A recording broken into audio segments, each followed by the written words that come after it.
जनाब, ये आपकी खिदमत में। क्या है ये? ये उन बरतानवी फौजियों सिपाहियों की लिस्ट है जो ईरान में दफन किए गए हैं। MI6 को मुर्दों से क्या काम पड़ गया? फिलहाल इस बारे में मेरी कोई राय नहीं है जनाब, लेकिन उन सभी सूबों में जहां ये बरतानवी दफन हैं, हमारे इदारे के लोग निगरानी रखे हुए हैं। देखना होगा कि उनकी प्लानिंग क्या है। तुम्हारी क्या राय है? अगर कोई कब्रों को खराब करने की कोशिश करे तो मेरा अंदाजा सही है। और तुम्हारा अंदाजा क्या है? अगर इजाजत दे तो बाद में बताऊं। कोई बात नहीं है। अच्छा, और कुछ? जनाब, शार्लोट ने MI6 को खबर दी है कि वीजा के बहाने उन लोगों से राब्ता कर लिया है जिन लोगों से वो राब्ता करना चाहती थी। उसने किसी का नाम तो नहीं लिया, लेकिन एम्बेसी के सामने लगे कैमरों को देखने से ये पता चलता है कि वो किन लोगों से राब्ता रखना चाहती है और वो कौन लोग हैं। अगर आपकी इजाजत हो तो मैं इन तस्वीरों को दिखाना चाहता हूँ। जनाब, ये तस्वीरें एम्बेसी के सामने लगे कैमरों से ली गई हैं। ये डॉक्टर अब्दुल रज़ाक काशानी सदरी हैं, जो कि एक मिनिस्ट्री के नायब वजीर हैं। ये शार्लोट के ईरान आने के 2 दिन बाद इंग्लैंड एम्बेसी में वीज़ा लेने के लिए गए थे। और ये तस्वीर भी देखिए ज़रा। और ये तस्वीर उसके 1 दिन बाद की है। और यही अब्दुल रज़ाक काशानी अपने घर वालों यानी बीवी और बेटी के साथ एम्बेसी वीज़ा लेने के लिए जाते हैं। बस फर्क ये था कि इस मर्तबा ये लोग अपने फैमिली के साथ सुबह 10:30 से 3 बजे तक एम्बेसी के अंदर रहते हैं, जबकि इनसे पहले सिर्फ 2 लोग अंदर गए थे। जनाब, आप इसे देखिए। ये डॉक्टर मोहम्मद अली रवाकपुर हैं। ये स्टूडेंट यूनियन के जनरल सेक्रेटरी हैं। डॉक्टर रवाकपुर? क्या उन्हें भी इंग्लैंड का वीजा चाहिए था? बहरहाल ये भी एम्बेसी में वीजा लेने के लिए गए थे। मोहम्मद अली तो याद होगा ना तुम्हें? हाँ, याद है मुझे। मोहम्मद, तुमने उन स्टूडेंट्स की फोटो देखी है जिन्होंने अमेरिकी एम्बेसी पर कब्जा किया था? उनमें से कुछ को देखा है। उन तस्वीरों में से एक में एक आदमी है जो वहाँ दीवार पर बैठा है और वहाँ से इशारा कर रहा है कि दरवाजे को धक्का देकर खोला जाए। वो आदमी डॉक्टर मोहम्मद अली रवाकपुर है। उम्मीद है कि अंग्रेजों के जाल में नहीं फंसा होगा। ये आदमी कभी भी अपने स्टैंड को नहीं भूला। अभी तक ये अपने स्टैंड पर बाकी है। उम्मीद करता हूँ। और कुछ है? जी जनाब, देखिए। ये तस्वीर सलमान सूरी की है, जो कि इख्तिसादी इदारे के नायब वजीर नासिर सूरी का दूसरा बेटा है। ये शार्लोट के आने के 5 दिन बाद एम्बेसी में वीजा लेने के लिए गया और 4 घंटे तक एम्बेसी के अंदर रहा। उसके बाद फातिमा अर्दिकानी हैं, जो कि पार्लियामेंट के 3 मरहले में नुमाइंदा रह चुकी हैं और माहौल हयात कमेटी की रुकन नीस खवातीन के उमूर में डॉक्टर हिजरती की मुआविन हैं। ये भी शार्लोट के यहाँ आने के 8 दिन बाद वीजा लेने एम्बेसी गई थी और 3.5 घंटे तक एम्बेसी में रही। ये सब लोग वीजा लेने के लिए एम्बेसी में गए हैं? जी जनाब। रफ्तो आमद का बेहतरीन जरिया है ये। यहाँ तक कि वीजा के अलावा कोई दूसरे काम के लिए गया तो भी वीजा की आड़ में जाता है। एम्बेसी में हमारे एजेंट का क्या कहना है? अगर कोई खास मसला हो भी तो अभी तक वाजे नहीं है, लेकिन एक बात तो वाजे है कि इन सब ने वीजा की दरखास्त दी है। इसके अलावा जनाब, जरा ऐसे देखें, कहीं मैं भूल न जाऊं। ये उन लोगों की लिस्ट है जिनके नाम हमने यहाँ जानबूझकर दर्ज नहीं की, लेकिन इनमें ज्यादातर बड़ी हस्तियां हैं, या खुद हैं या उनके रिश्तेदार हैं। अगर मेरी टीम के अलावा किसी और ने ये लिस्ट बनाई होती, मैं कभी नहीं यकीन करता।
सूरज बोल रहा हूँ, अंग्रेजों की कब्र के पास से।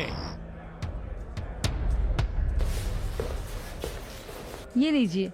शुक्रिया, मेहरबानी। अच्छा तो क्या खबर है डॉक्टर नसर आबादी साहब? कोई खास खबर नहीं है। आपने जो चाहा था उसका पहला मरहला तो अंजाम पा गया। खुजिस्तान में? नहीं, बुशहर।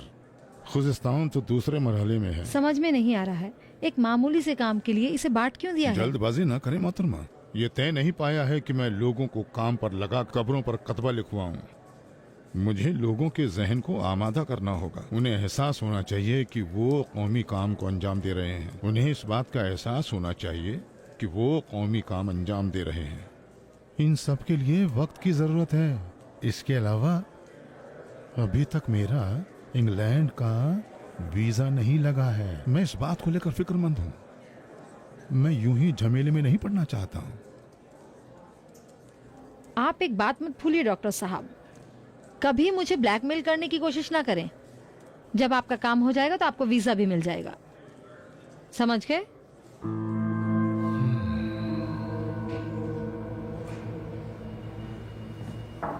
आ जाओ। जनाब, खुजिस्तान और बू शहर से हमारे आदमियों ने राब्ता किया है। शहीदी साहब की बात सही है। अंग्रेज फौजियों की कब्रों पर लगे कतबों से उनका नाम हटा दिया गया है। नतीजा क्या रहा? अच्छी बात यह रही कि पुलिस ने उन्हें पकड़ लिया।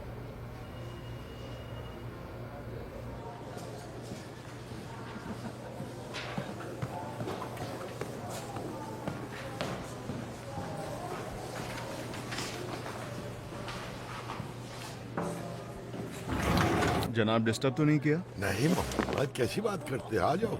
जनाब, आप सही कह रहे थे। क्या? अभी अब्दी साहब के ऑफिस में उस वाकये का जायजा ले रहे थे हम। कौन सा वाकया?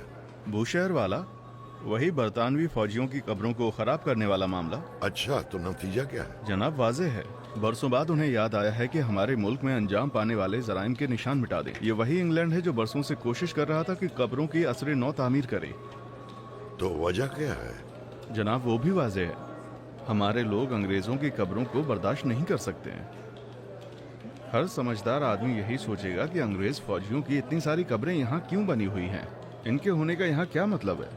और ये चीज इस बात का सबब बनेगी कि ईरानी आवाम की इस्तेकामत और जिद्दोजहद खासकर बूश शहर के लोगों में जिंदा हो जाएगी। सही कह रहे हो मोहम्मद, शाबाश।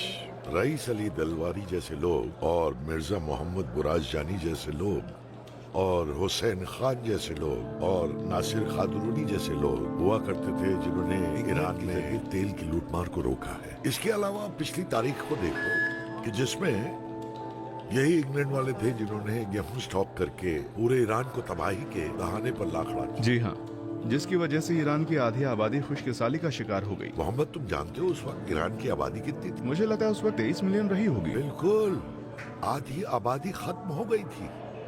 अगर इंटरनेट पर देखो बड़ी आसानी से समझ में आ जाएगा कि पूरी हिस्ट्री में इंग्लैंड ने ईरान पर कितने जुल्म किए हैं। और अब वो इस कोशिश में लगे हैं कि अपनी पेशानी पे लगे इस दाग को किसी तरह से मिटा डालें। मुश्किल तो यहाँ है शहीदी साहब के वो अपना ये मनहूस मंसूबा हमारे कुछ नादान लोगों के जरिए ही अंजाम दे रहे हैं। ये दुख की बात है। दुख की बात है मोहम्मद, दुख की बात है। उनका काम ही यही है। ईरान में ही नहीं, जहाँ भी उनकी पहुंच हुई हर जगह लूट मार की। हिंदुस्तान को ले लो, अफ्रीका को ले लो, और भी बहुत जगह है। मेहरान मंसूरी, पैदाइश 1986, वालिद का नाम अब्दुल्ला। साल 1998 में यूनिवर्सिटी से डिग्री हासिल की जो कि जर्नलिज्म में थी। ये हमीद महमूदी का भांजा है जो कि काज़मी के ऑफिस में काम करता है और उसके बाद से ये पार्लियामेंट के नामा निगार की हैसियत से काम करने लगा। इसने बहुत ही होशियारी से काम किया है जनाब। इसने पार्लियामेंट के तमाम दीगर नामा निगारों को छोड़कर इस मंसूरी का इंतखाब किया है, जिसकी दस्तरसी पार्लियामेंट में भी है कि जिसके मामू एक ओहदेदार के ऑफिस इंचार्ज भी हैं और एक अकेला जवान, वो भी गैर शादीशुदा। इसकी फाइल का जायजा लो। जी जनाब।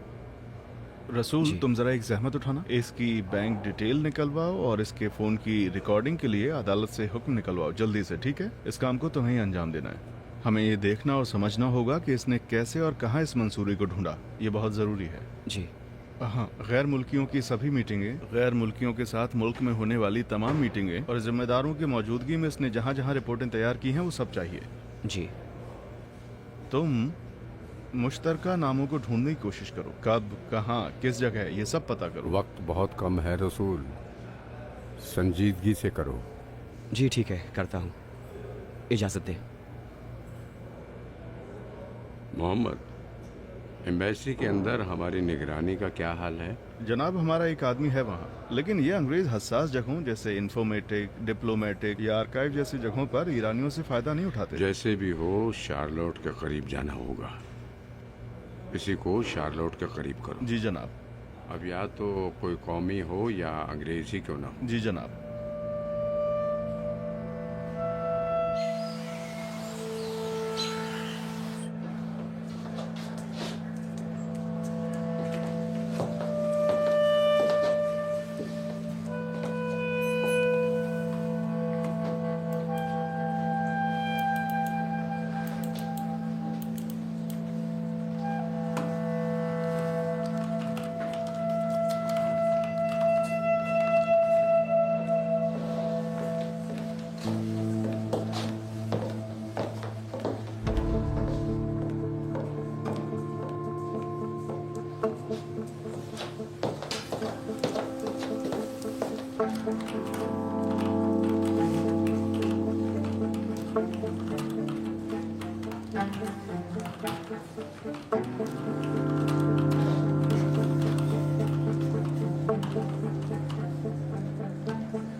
मोहम्मद साहब, हाँ बोलो। वो सफेद रंग की कार में बैठकर निकल गई है। शायद ये इंटरनेट वाली टैक्सी है और आपकी ही तरफ आ रही है। अच्छी बात है, ठीक है, मैं देख लूंगा।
सलाम मोहतरमा, कैसी हैं? ठीक हूँ, शुक्रिया। कुछ हुआ है क्या? आपके वालिद कैसे हैं? ठीक है, खुदा का शुक्र है। बैसाखी के बगैर अब चलते हैं। खुदा का शुक्र है। आपका बहुत शुक्रिया जो आपने हमारी मदद की। उनका ध्यान रखिए आप। जी जरूर। शार्लोट लोपेज वार्लर वारोन, इनके बारे में जो भी मालूमात हो वो चाहिए। वो एम्बेसी में असिस्टेंट डायरेक्टर हैं। नहीं, मेरा मतलब उन मालूमात से है जिनका बाज़ाफ्ता ऐलान नहीं किया जाता। वो अजीब किस्म की औरत है।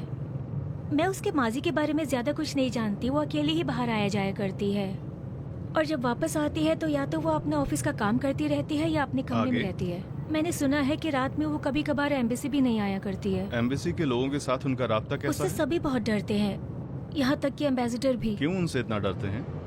मैंने एम्बेसी के कुछ आदमियों को उसकी बुराई करते हुए देखा है। कहते हैं बहुत ही बदतमीज है, बदजुबान है। वो सबकी बेइज्जती करती रहती है, शराब ज्यादा पीती है, यहाँ तक कि वो एम्बेसडर की भी बेइज्जती करती है। और अखलाकी लिहाज से अच्छी बात है। इतनी हद तक उस पर नजर रखें कि आपको खतरा ना हो। कोशिश करें उसके और ज्यादा करीब होने की। करीब? उसके आसपास रहें, लेकिन इस तरह कि वो शक ना कर बैठे। ये लीजिए। ये क्या है? आपको इंग्लैंड का वीजा चाहिए मुहाजिरत के लिए। वो आपसे जरूर पूछेगी कि इन 3 वर्षों में जब आप यहाँ के लिए काम कर रही थी कोशिश क्यों नहीं की। आप अपने वालिद की बीमारी का बहाना करें। बोल दें कि उस वक्त वो बीमार थे तो अकेला नहीं छोड़ सकती थी, पर अब वो ठीक हैं तो इत्मीनान है। आगे से आपके भाई उनका ध्यान रखेंगे। भाई? लेकिन मेरे तो कोई भाई नहीं है। क्यों नहीं है? उसका नाम सामान है। जब आप नौकरी के लिए फॉर्म भर रही थी तो उसमें आपके भाई का नाम है। नहीं, मैंने तो ऐसा कुछ नहीं लिखा था। आप तीसरा पेज खोलकर देखिए। आपने अपने भाई का नाम उसमें लिखा है। उसका नाम सामान है और वो स्टूडेंट है। नहीं, मैंने ऐसा कुछ नहीं लिखा। इसे अभी आपने इजाफा किया है, लेकिन एम्बेसी के सिस्टम में ऐसा कुछ नहीं होना चाहिए, बिल्कुल नहीं होना चाहिए। आप फिक्र न करें, एम्बेसी के नौकरी वाले फॉर्म में कंप्यूटर में नाम दर्ज है उसका।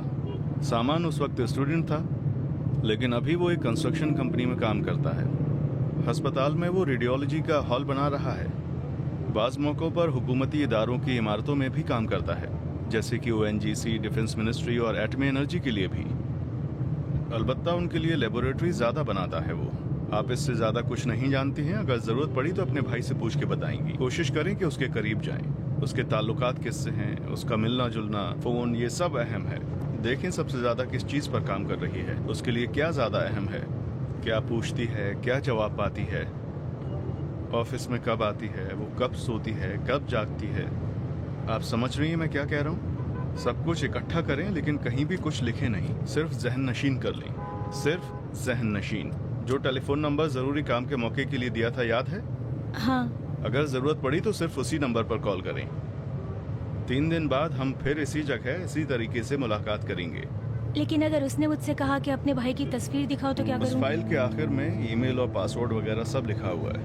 आखिरी सफ़े पर देखिए, उसमें आपके भाई, सामान और काफ़ी तस्वीरें हैं। ईमेल को खोलिए, तस्वीरें मोबाइल में डाउनलोड कीजिए और ईमेल को मिटा दीजिए। ना उसकी जीरोक्स निकालें और ना ही उसकी कॉपी बनाएं। अगर कोई बात हुई तो सिर्फ मुझसे ही पूछिएगा। ठीक है।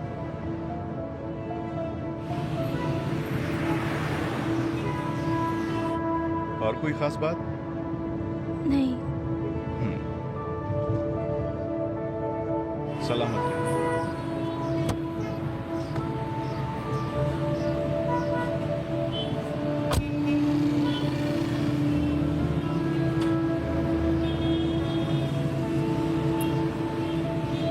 ये रहे आपके बाकी पैसे।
कई लोग थे जो कूद कर गए, मैं वहां खड़ा था तो मैंने क्या देखा कि कई लोग आए, उनके हाथ में कुदालें थीं।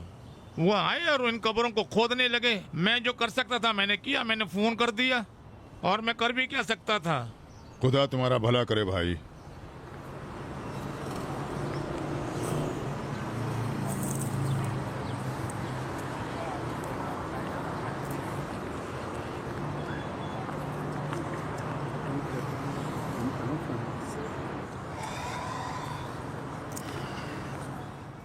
शहीदी साहब, आप देख रहे हैं ना, उन्होंने कब्र के पत्थरों तक को तोड़ डाला है और उन्होंने पत्थरों पर लिखी हुई इबारतों को जानबूझकर मिटाया है कि अंग्रेज फौजियों का नाम तक न पढ़ा जा सके। यहाँ तक कि जब पुलिस आई तो वो पुलिस से भी भिड़ गए।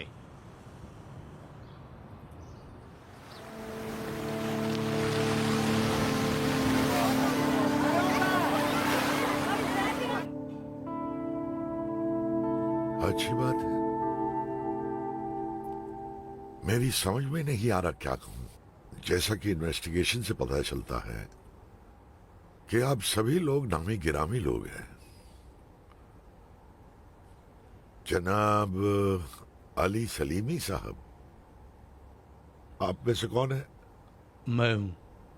आपने हिस्ट्री में यूनिवर्सिटी से मास्टर की डिग्री ली है? अमीर जवादी साहब, मैं हूं। आप यूनिवर्सिटी में सोशियोलॉजी की तालीम हासिल कर रहे हैं? अकबर रूही साहब, मैं हूं। रहमान कोसरी, रहमान कोसरी मैं हूँ जनाब, मैं आपका खादिम हूँ।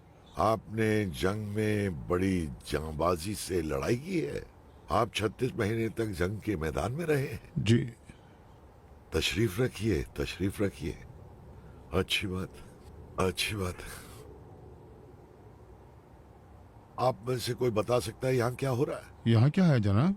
इतने तालीम याफ्ता और समाज में अच्छा रुतबा रखने वाले लोग, ये तो बड़ी अच्छी बात है, वाकई में बहुत अच्छा है। लेकिन आप लोग कुल्हाड़ी हाथ में लेके कब्र क्यों तोड़ने लगे? वाकई में क्यों? पहले तो आप हमें ये बताइए कि आपने हमें यहाँ क्यों बुलाया है, क्या बात हो गई है? वो कैसे? पहले तो आप हमें बताइए कि हमें गिरफ्तार करके आप जो यहाँ हमें लाए हैं किस लिए लाए हैं? क्यों हमें गिरफ्तार करके लाए हैं? ये सही कह रहे हैं, आपने हमें यहाँ क्यों बुलाया है? हमें देखो, हम सोच रहे थे कि हमारे मुल्क की सलामती के जिम्मेदार लोग हमारी सलामती के लिए सोच रहे हैं और हमारे आसार को बचाना चाहते हैं, न ये कि पुलिस का पहरा लगाकर अंग्रेजों की कब्रों को बचाना चाहते हैं। ये उन्हें सही क्यों कह बचा रहे हैं। बजाय इसके कि आप लोग हमारे इनकलाब के आसार की हिफाजत करें, मुल्क के आवाम का पैसा बरतानवी साम्राज्य के आसार को बचाने में खर्च कर रहे हैं। आपको अगर हमसे शर्म नहीं आती है तो मुल्क के शहीदों के खून का ख्याल रखें। ये सही कह रहे हैं जनाब। आप अंग्रेजों के हाथों मारे गए उन औरतों और बच्चों को क्या तुम कहेंगे? बिल्कुल सही कह रहे हो बेटे, तुम्हारी बात बिल्कुल जायज है। ये सही कह रहे हैं जनाब। इतनी सही सी कह रहा बात है से ही ये, आप बिल्कुल लोग सही कह रहा है यहाँ ये, चले आए। बिल्कुल सही किस कह रहा है, मुसीबत में सही पड़ कह रहा गए? है ये। ये सभी लोग बहुत अच्छे हैं और इनके रिकॉर्ड से पता चलता है कि सब लोग पढ़े लिखे और अच्छे अखलाक वाले हैं और ये सभी अपने मुल्क से बहुत प्यार करते हैं। बिल्कुल जनाब, हमने अपनी इन्वेस्टिगेशन के दौरान यही पाया। लेकिन जो बात मानने के लायक नहीं है वो ये है कि हैरत की बात यह है कि जो काम करने के लिए आपने इनको मना किया था, ये लोग बार बार वही काम कर रहे हैं। और ये कि इंग्लैंड का जासूसी इदारा इन तक कैसे पहुंच गया और MI6 ने इन पर ऐसा क्या जादू कर दिया कि मना करने के बाद भी ये काम कर बैठे? हाँ, क्या है? इजाजत है? ये क्या है? ये उन लोगों के ईमेल और अकाउंट का डेटा है जो अहम जगह पर पहुंचाने के लिए काम आता था। ये सभी लोग मेरा वतन नामी एक मीडिया अकाउंट से जुड़े हुए थे। इनमें से ज्यादातर लोग 19 से 26 साल की उम्र के हैं। जी हाँ, इनकी बातों से ये पता चलता है कि अंग्रेजों की कब्रों को खोदना बहुत ही माहिराना और शातिराना मंसूबे के तहत डॉक्टर नाजमी के जरिए पेश किया गया है और ग्रोही शक्ल में ये काम अंजाम पाया है। ये डॉक्टर नाजमी कौन है?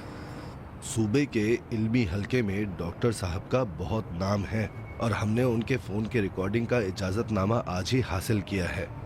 इसका नतीजा ये कि डॉक्टर साहब ने बहुत खामोशी के साथ डॉक्टर बाकिर नसराबादी के साथ, जो कि कल्चरल एसोसिएशन के डायरेक्टर हैं, उनके साथ राबिता रखा हुआ है। अब आपको बता दूं कि कुछ ही दिन पहले इन्होंने तेहरान के सफर के दौरान डॉक्टर नसराबादी से मुलाकात की। इस सूबे में अंग्रेजों से मुताल्लिक तमाम जगहों पर नजर रखी जाए। आप अपने काम की रिपोर्ट तेहरान भेज दें। उनका जायजा लेने के बाद इस बारे में आखिरी फैसला किया जाएगा। जी जरूर। इन लोगों के बारे में कल सुबह अपनी राय लिखकर अलबत्ता जज साहब को इनकी बेगुनाही के बारे में बता दें ताकि उनको इल्म रहे। जी जरूर। शुक्रिया। जनाब, ये कैसे हो सकता है कि इस तरह के नौजवानों को इस काम के लिए तैयार किया जाए? ब्रेन वॉशिंग, उनका ब्रेन वॉश करते हैं, उन्हें धोखा देते हैं। इस तरह की चीजें जो हो रही हैं वो दुश्मन की तरफ से धोखा देने के लिए मंसूबाबंदी की वजह से है। वो हकीकत को उल्टा करके पेश करते हैं और लोगों की कमजोर नस को पकड़ा करते हैं। अलबत्ता अफसोस है कि कोताही हमारी तरफ से है। जब हम अपने लोगों को ये नहीं बताते कि अपने जज्बात का फायदा कैसे उठाएं और उसे कंट्रोल कैसे करें और आंखें खोलकर फैसला कैसे करें, सच्चाई और झूठ का फर्क कैसे जाने, जुल्म और इंसाफ का फैसला कैसे करें, तो इसका नतीजा यही होगा। और इस तरह से वो दुश्मन की मदद करते हैं कि वो अपना जाल बिछाए और अपना मंसूबा पूरा करे। ये बात है सईद, ये सब जो कुछ भी हो रहा है कहीं ना कहीं हमारी कोताही की वजह से। शहीद साहब जरा जल्दी चलें वरना प्रवास छूट जाएगी। जी हाँ, शुक्रिया। बहुत जहमत दी आप लोगों को। इजाजत दे। आपके आने का शुक्रिया जनाब। बहुत शुक्रिया। खुदा बहुत हाफिज। मेहरबानी की। खुदा हाँ जी, हाफिज। बहुत शुक्रिया।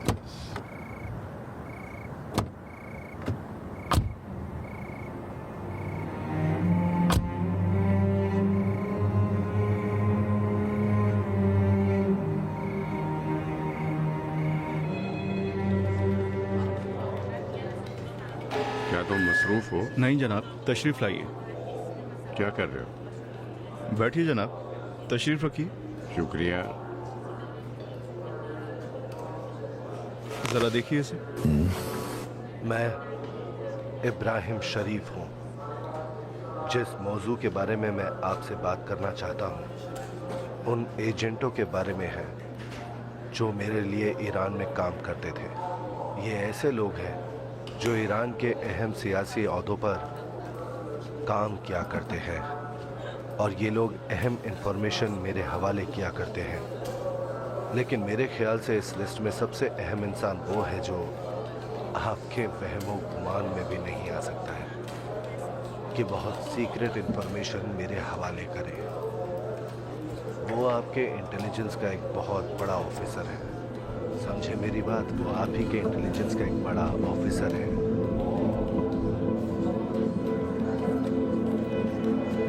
ये सौदा करना चाहता है। वो बकवास कर रहा है। इसका इम्कान है, लेकिन अगर सच्चाई हुई तो? अफसोस कि उसका भी इम्कान पाया जाता है। बहुत ही माहिर है ये। इसने ऐसा कुछ सोच रखा है कि अपनी इन्वेस्टिगेशन को तूल दे सके। जनाब, शरीफ को ये पता नहीं है कि वो आवाम की नजर में अफगानिस्तान में मर चुका है। ठीक, उसे सिक्योरिटी एजेंसी को भेज दो ताकि वो जी लोग इसका जनाब, आइए जायजा हम लें। खुद को शरीफ की जगह रखकर सोचते हैं।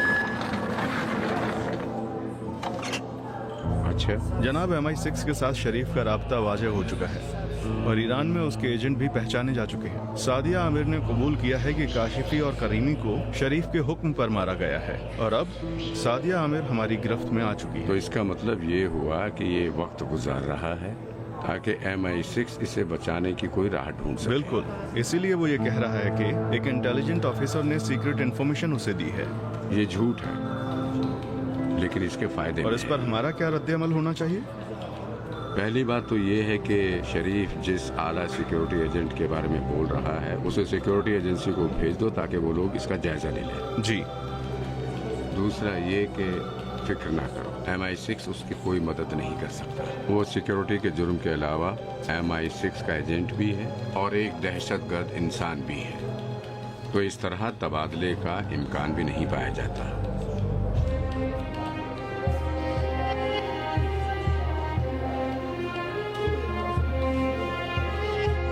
तुमने क्या सोचा?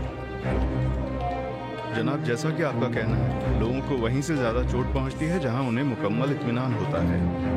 तजवीज क्या है?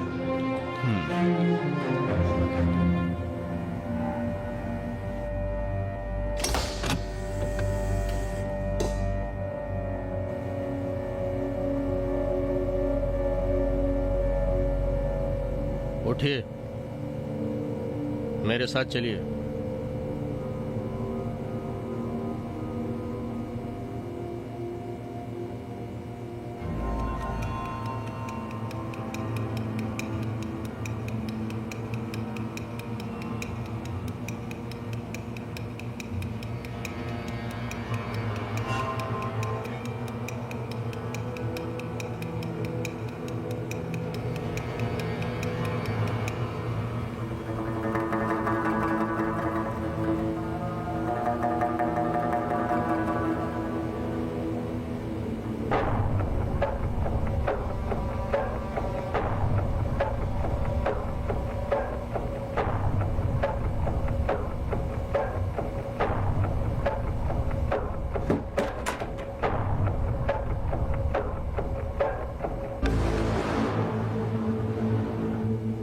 तुम्हें उम्मीद नहीं थी ना कि कभी हमारा आमना सामना होगा?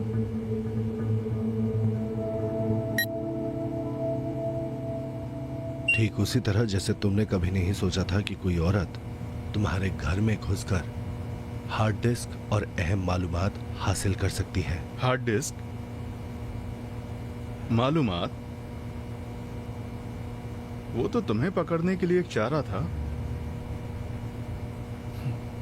मुझे मायूस कर दिया तुमने। मैं तो ये सोच रहा था कि MI6 के पास बहुत ज़हीन लोग होंगे। तुमने ये सोच रखा था कि करीमी और काशिफी को मारने का हुक्म जारी कर दोगे और अगर मैं तुम्हारी जगह होता तो जिंदा लोगों पर तवज्जो देता, ना कि 2 मुर्दा लोगों पर। उन मुर्दा लोगों का आखिर क्या फायदा हो सकता है? और इंग्लैंड, क्या वो मुर्दा लोगों के केस पर तवज्जो देता है?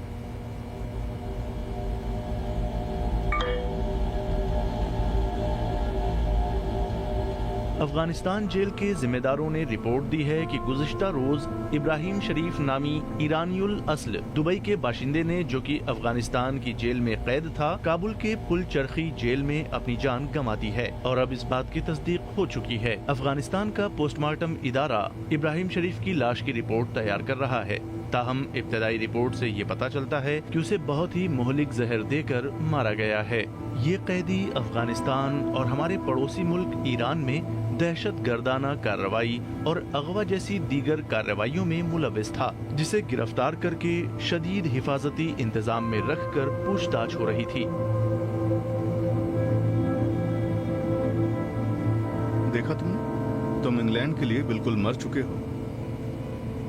यानी तुम्हारे तबादले का रास्ता भी बंद हो चुका है और तुमने जो जाल फैलाया था वो भी हमारी गिरफ्त में है। तो फिर सीखो तुम, कभी मुर्दों पर तवज्जो देना जिंदों पर तवज्जो देने से ज्यादा फायदेमंद होता है।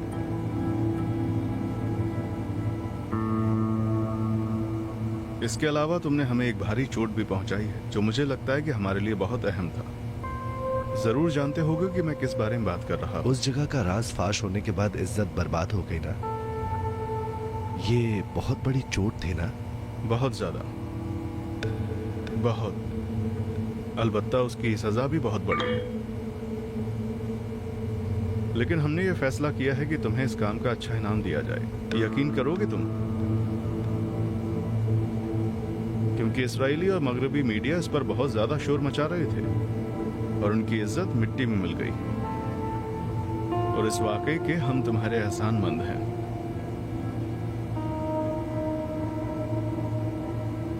ठीक है, चलो असल बात पर आते हैं। तेहरान में इंग्लैंड एम्बेसी के डिप्लोमेटिक काउंसलर से तुम्हारे ताल्लुकात के बारे में खेल खत्म हुआ। हमें जल्दी भी नहीं है। कागज और कलम तुम्हारे पास है तुम्हारा एतराफ लिखने के लिए। एक आदमी भी तुम्हारे पास रहेगा ताकि खुद को नुकसान ना पहुंचा सको। मैं सुबह नाश्ते के बाद तुम्हारा कबूलनामा पढ़ूंगा। तुम देख चुके हो कि अमली तौर पर तुम मर चुके हो, इसलिए खुदकुशी का ख्याल अपने दिमाग से निकाल दो। शायद जीने का एक और मौका तुम्हें मिल जाए।